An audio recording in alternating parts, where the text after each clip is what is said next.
નમસ્કાર, આપનું સ્વાગત છે ગુજરાતનો અવાજ ચેનલ ઉપર અને હું છું આપની સાથે પત્રકાર કાજલ સુવા. જેતપરમાં ખેડૂતોનું જે આંદોલન ચાલી રહ્યું છે એ આંદોલનનું હજી કોઈ સુખદ નિવારણ નથી આવ્યું. ના તો ખેડૂતોને યોગ્ય વળતર મળ્યું છે કે ના એમની સાથે યોગ્ય વર્તન થયું છે. ખેડૂત મહિલાઓ ઉપર લાઠીચાર્જ થયા છે અને ત્યારે અહીંના ધારાસભ્યો, સાંસદો અથવા ગુજરાતના કોઈ પણ ધારાસભ્ય, સાંસદો જ્યારે વારે નહોતા આવ્યા ત્યારે અહીંના સ્થાનિક આગેવાનો અને નેતાઓ જેતપર ગામના ખેડૂતોને વારે આવ્યા હતા. એક સ્પષ્ટ અને સાચી વાત જે મેં ખેડૂતોના અને મહિલાઓના મોઢે સાંભળી હતી. મેં એમને પૂછ્યું હતું કે શું અહીંના સ્થાનિક કોઈ પણ નેતાઓ તમારા વારે આવ્યા હતા? ત્યારે એમનો જવાબ હતો કે હા, પંકજભાઈ આવ્યા હતા. ગુજરાતના અવાજના એ વિડીયોમાં પણ તમે જોશો, એ વિડીયોનો સાક્ષી છે કે મહિલાઓએ એવું કીધું હતું કે જ્યારે અમારા ઉપર લાઠીચાર્જ થયો, અમને ડિટેન કરવામાં આવ્યા, ત્યારે પંકજભાઈ અમારી વારે આવ્યા હતા અને એમણે મદદ કરી હતી. તો આ પંકજભાઈ છે, આમ આદમી પાર્ટી સાથે જોડાયેલા છે. પંકજભાઈ, ન માત્ર અમે અને ન માત્ર તમે, જનતા ખુદ કહી રહી છે કે પંકજભાઈ વારે આવ્યા હતા. પંકજભાઈએ જેતપર ગામની અત્યારે જે સ્થિતિ છે, જે મહિલાઓને ઢોર માર મારવામાં આવ્યો છે, આખું દ્રશ્ય પંકજભાઈ એની નજરેથી જોયું છે, એ વિડીયો પણ જોયા છે. શું સ્થિતિ હતી જેતપરની? સૌપ્રથમ તો બેન, હું એ કહું છું કે અમે અહીંના આગેવાન તો પછીની વાત છે, પણ હું આ ગામનો ભાણેજ છું. ભાણેજના નાતે જે કાંઈ પણ ખેતરની અંદર થાંભલા હોય છે, ક્યાંક ને ક્યાંક મારા મામા સગાવાલાના ખેતરની અંદર આવે છે, એટલે કે આગેવાન પહેલાં મારી એ પણ ફરજ બને છે. તેમ છતાં પણ એક મોરબી માળિયા હું જ્યારે 2022માં લડ્યો હતો ત્યારે અહીંના જે ખેડૂતો છે એ ક્યાંક ને ક્યાંક મારી સાથે ઊભા રહ્યા હતા. તો મારી પણ એક ફરજના ભાગરૂપે જ્યારે ખેડૂતને તકલીફ હોય, જ્યારે મારો કોઈ મતદારને તકલીફ હોય, ત્યારે મારે પણ એમની સાથે ખભો ખભો મિલાવીને ઊભું રહેવું પડે. એ મારી એક નૈતિક જવાબદારી અને ફરજ છે.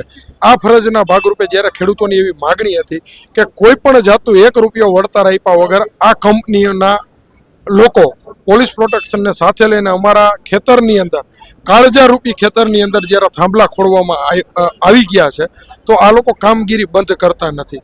તો એક આગેવાનના નાતે એમને સલાહ સૂચન કે કેવી રીતના યોગ્ય દિશામાં આપણે આગળ વધીશું, એમના માટે હું પોતે ત્યાં પહોંચ્યો હતો. સૌપ્રથમ અમે ત્યાંના અદાણીના જે માણસો સાથે એની સાથે વાતચીત કરવાના પ્રયાસો કર્યા હતા. ખેડૂતની જે માગણી અને લાગણી હતી અમે એમના સુધી પહોંચાડવાના પ્રયાસો કર્યા હતા. તેમ છતાં પણ એ માણસો ખેડૂતોની કોઈ જ વાત સાંભળવા માટે તૈયાર નહોતા. ત્યારબાદ ખેડૂતો સાથે રહી અને જે ગેરકાનૂની રીતના, જે ગેરવ્યાજબી રીતના કે જે મંજૂરી, ખેડૂતની મંજૂરી વગર જે કામ થતું હતું એ કામ અટકાવવાના અમે પ્રયાસો કર્યા. એમના ભાગરૂપે ત્યાંથી સૌપ્રથમ પહેલા દિવસે સ્થાનિક લોકોની અટકાયત કરી. બીજા દિવસે જ્યારે અમે આવ્યા ત્યારે સ્થાનિક ખેડૂતો સાથે મારી પણ અટકાયત કરી.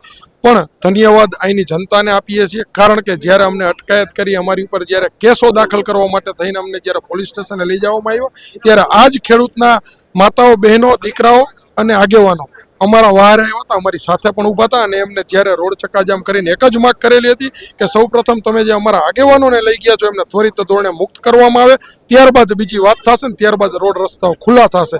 તો જે રીતના અમે ખેડૂતો સાથે ઊભા રહીએ છીએ એ જ રીતના ખેડૂતો પણ જ્યારે અમારી ઉપર તકલીફ હોય ત્યારે અમારી સાથે ઊભા રહ્યા છે. બીજું કે સવાલ એક એ છે, આ બધી સ્થિતિ જોઈ પછી એક દ્રશ્ય એ પણ જોયું. સામાન્ય રીતે કોઈ પણ નેતાઓ હોય ને તો એ કોઈ પણ સભામાં આવતા હોય તો એમ જોતું હોય કે મારી પાર્ટી છે, આ બીજી પાર્ટીની સભા છે તો હું શું કામ જાઉં. પણ જ્યાં જ્યાં પાલભાઈને જોયા, જ્યાં જ્યાં મહેશભાઈ રાજકોટિયાને જોયા, જ્યાં જ્યાં લાલજીભાઈ દેસાઈને જે સભામાં જોયા, ત્યાં ખભેથી ખભો મિલાવીને પંકજભાઈને જોયા છે.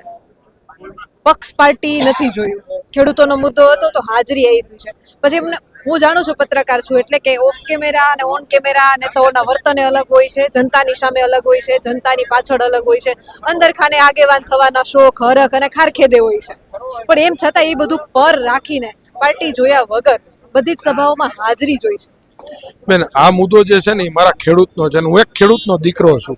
ખેડૂતના મારા દાદા જે ખેતી કરી ચૂક્યા છે, ખેતી કેમ કરવી એ મને પણ આવડે છે. અત્યારે અમે ધંધાકીય ક્ષેત્રે સંકળાયેલા છીએ, પણ અમે મોટા તો ખેતી કરીને જ થયા છીએ.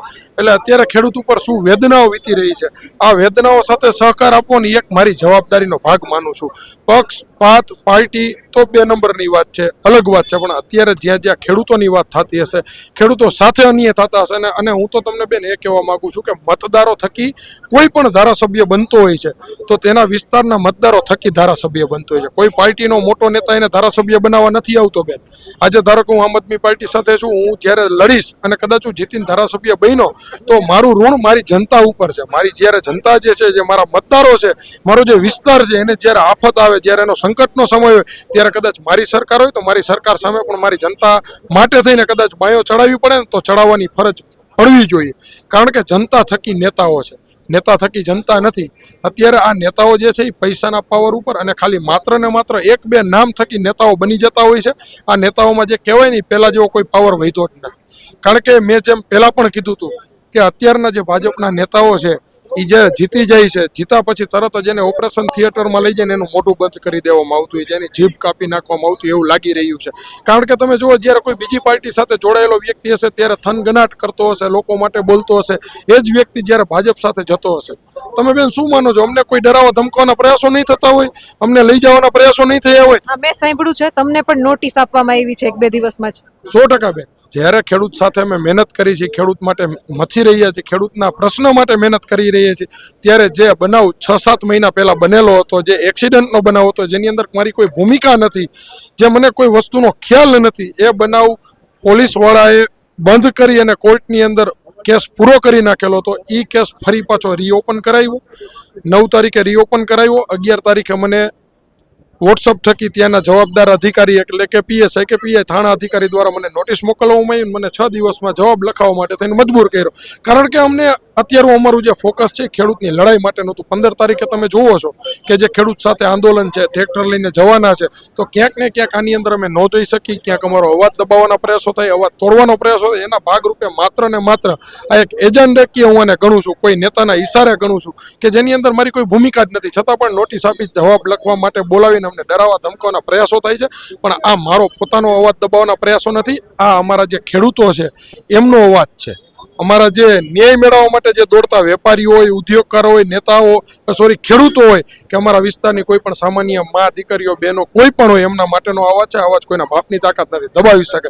અને ખાસ વાત તો બેન એ છે કે જે આ અવાજ બને છે ને, આ એક ખેડૂતોનો અવાજ છે.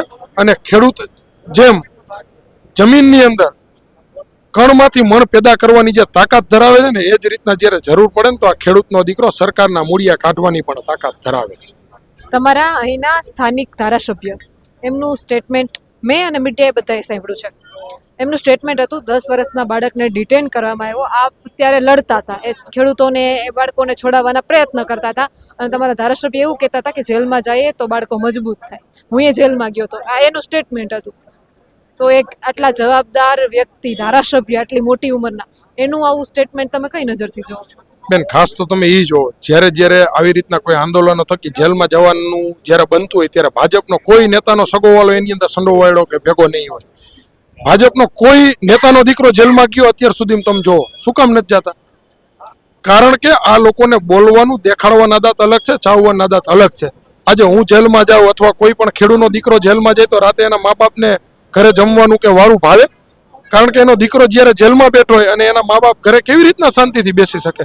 એટલે એ તો બેન, જેનો દીકરો જેલમાં જતો હોય, જેનો દીકરો આંદોલનના અવાજ બનતો હોય અને જેનો દીકરો વગર સ્વાર્થે જ્યારે ખેડૂતો માટે લડતો હોય ને, ત્યારે એના મા બાપ પર શું વીતતી હોય એમના મા બાપને ખબર પડે. બાકી એસી ઓફિસમાં બેઠા બેઠા, એસી ગાડીમાં ફરતા ફરતા અને સત્તા ભોગવતા જે કંઈ પણ સ્ટેટમેન્ટો દેવાના થાય એ તો કોઈ પણ વ્યક્તિ આપી શકતું હોય છે.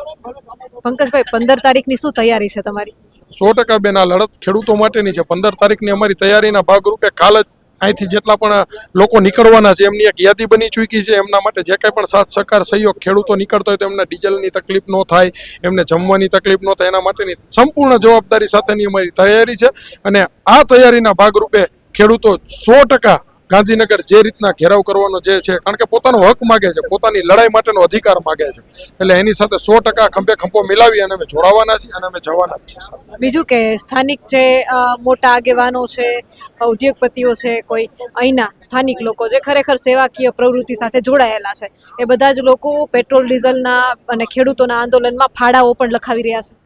100% બેન, કારણ કે ઘણા બધા લોકો એવા છે કે જે ખુલીને બહાર નથી આવી શકતા કોઈ કારણોસર, તો એ લોકોના અમને પણ ફોનો આવે છે કે ભાઈ ક્યાંય અટકતા નહીં, જરૂર પડે તો અમે બેઠા છીએ, ઉપાધિ ન કરતા. ઘણા બધા, ધારો કે મોરબીની અંદર ઘણા બધા બહેનો એવા છે કે જે અત્યારે આ જેતપરની બેન દીકરી ઉપર જે દમન થયું, એના ભાગરૂપે અમને ઘણા એવા લોકોના ફોન આવ્યા, એવા માતાઓ બહેનોના ફોન આવ્યા જે સંસ્થાઓ ચલાવે છે, જેને પક્ષ સાથે કોઈ લેવા દેવા નથી, છતાં પણ એમના ફોન આવીને એવું કહે છે કે અમે ખેડૂની દીકરી છીએ, અમને કોઈ પક્ષ સાથે કોઈ લેવા દેવા નથી, પણ પંકજભાઈ ખેડૂની દીકરીના નાતે ક્યાંય પણ માતા બહેનોને જરૂર પડે તો અમે ખુદ બસું ભરીને આવવા માટે તૈયાર છીએ. એટલે આ વખતે જે જુવાળ જાગ્યો છે, આ લોકોનો જે આત્મા જાગ્યો છે, બરાબર, આ આત્મા જે જાગ્યો છે, ખેડૂત પોતાનો હક માગવા માટે નીકળ્યો છે. આ કોઈ ભીખ નથી, અને ખેડૂતને પોતાનો ન્યાય અને હક આપવો એ આ સરકારની જવાબદારી ફરજ છે.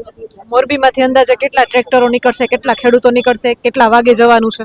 મોરબીમાંથી બેન એવું છે, બધા અલગ અલગ ગામડાઓની અંદરથી અલગ અલગ ટ્રેક્ટરો લઈને નીકળવાની વાતો કરી છે. કારણ કે જો એક સાથે નીકળીએ તો ટ્રાફિકની પણ સમસ્યાઓ ઉદ્ભવે ને પહોંચવાનું બહુ દૂર છે. એટલે ટ્રેક્ટર લઈને જઈએ તો 15 થી 20 કલાકનો રસ્તો થાય એવું છે અહીંયાથી. એટલે ખેડૂતોને કીધેલું છે કે સ્વૈચ્છિક રીતના પોતાની જવાબદારી સાથે એક ગામ હોય તો એક ગામની અંદરથી 15-20 ટ્રેક્ટરો જે ભેગા થવાના છે, તો એનો એક આગેવાન રાખેલો છે. એ આગેવાનોના સંપર્કમાં અમે સાથે રહેશું, અને એ આના વિસ્તારની અંદરથી ટ્રેક્ટરનો એનો જે નજીકનો રૂટ થતો છે એ રૂટ ઉપરથી આગળ નીકળવાના છે. અને એમને જ્યાં પણ અમારી ટીમ વતી સાથ સહકારની જરૂરિયાત પડશે તો અમે 4 વ્હીલો પણ સાથે રાખવાના છીએ, અને એમને અમે યોગ્ય જ્યાં પણ જરૂરિયાત પડે ત્યાં અમે એમને સાથ સહકાર આપવા માટે તૈયાર. તમને એક સવાલ પૂછવામાં જ આવશે, એટલે હું પહેલાથી જ તમને ચેતવું છું, જવાબ તૈયાર રાખજો. તમને એવું કહેશે કે પેટ્રોલ ડીઝલ બચાવવાનું સરકારે કીધું છે અને ખેડૂતો ટ્રેક્ટર લઈને નીકળ્યા છે. બેન, સરકાર જો એવું કહેતી હોય તો સરકાર જે આ તાઇફાઓ કરે છે, જ્યારે આપણા મોદી સાહેબ આવતા હોય ત્યારે એમની જે મોટી મોટી રેલીઓ જે થતી હોય છે એની અંદર કેટલું ડીઝલ બળતું હોય છે. જ્યારે આ બધા સરકારી નેતાઓ જે ફ્લાઇટોની અંદર, પોતાના હેલિકોપ્ટરની અંદર, પોતાના ગાડીઓના કાફલાઓ સાથે જ્યારે પરિભ્રમણ જે કરી રહ્યા છે, તો એમની અંદર લાખો કરોડોના ડીઝલોના વેરફાટ થાય છે. તો આ ખેડૂત તો બિચારો એમનો હક માગવા માટે જાય છે, અને ખેડૂત પોતાનો હક માગવા માટે જઈ રહ્યો છે. તો જે કોઈ પણ ખેડૂતને જ્યાં કંઈ પણ આર્થિક સહયોગની જરૂરિયાત છે, એ કોઈ સક્ષમ વ્યક્તિઓ છે, જવાબદાર વ્યક્તિઓ છે, એમને સાથ સહકારને સહયોગ આપવા માટે તૈયાર છે. તો જ્યારે પણ સરકારની સામે બોલવાની વાત આવતી હોય છે ત્યારે સરકાર કોઈને કોઈ બાનાઓ કાઢી અને આ જ રીતની વાત કરી અને કોઈ આંદોલનોને તોડવાના પ્રયાસો કરતી હોય છે. શું પરિણામ આવશે 15 તારીખનું, શું લાગે છે? બેન, પરિણામ તો તમે જોવો છો કે તાનાશાહી સરકારની સામે અમે બાયો ચડાવી છે. હવે આ સરકાર કઈ એંગલથી ખેડૂતોની વાત સાંભળે છે, બાકી આ વખતે નથી ઝૂકવાના, નથી નમવાના. ખેડૂતોની વાત છે, ખેડૂતોની વાત હકથી માગવાના છે. એટલે 15 તારીખે અચૂક જવાના છે, અને જે જગ્યાએ જે વસ્તુ થશે એને આ વખતે મોરે મોરો દઈ દેવા માટે તૈયાર છે. કારણ કે અમારા કોઈની વાત નથી, આ ખેડૂતો 54 લાખ જે ખેડૂતો ગુજરાતના છે ને એના હક માટેની વાત છે. અને ખેડૂતના દીકરા માટે હક માટે લડવું એ મારી એક જવાબદારી, મારી ફરજ બને છે. અંતિમ સવાલ, ગુજરાતના કેટલાય ખેડૂતો અમારા માધ્યમથી, ગુજરાતના અવાજના માધ્યમથી તમને જોઈ રહ્યા છે. 15 તારીખને લઈને એ ખેડૂતોને શું સંદેશ આપશો? 15 તારીખે મોટી સંખ્યાની અંદર આ ખેડૂતની લડાઈની અંદર સર્વે લોકો સ્વૈચ્છિક રીતના સાથે જોડાવ. કારણ કે આ તાનાશાહી સરકાર, આ બહેરી મૂંગી સરકારને જો જગાડવી હશે ને તો આપણે બધાએ ક્યાંક ને ક્યાંક એક બનવું પડશે ને સાથે આગળ વધવું પડશે. કારણ કે આપણે આ ગાંધી ચિંધ્યા માર્ગે આંદોલન કરી રહ્યા છીએ. આની અંદર કોઈને કોઈ નુકસાની નથી, સમજો બેન.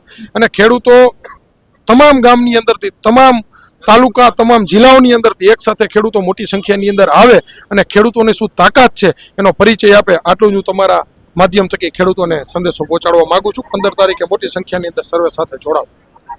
ખેડૂતો તૈયાર છે અને ગાંધીનગરની એ શેરીઓમાં ટ્રેક્ટરોની રેલીઓ નીકળશે. તો જરાય નવીન નહીં, રેલીઓ નહીં, મને એવું લાગે છે જે પ્રમાણે જુસ્સો જોવામાં આવી રહ્યો છે, રેલો જોવા મળશે. ત્યારે સરકારના અને ગાંધીનગરના પાયા ડોલે એ પહેલા સરકાર ખેડૂતો માટે યોગ્ય નિર્ણય લઈ લે તો ખેડૂતો માટે પણ સારું છે અને સરકાર માટે પણ સારું છે. આપ જોતા રહો ગુજરાતનો અવાજ.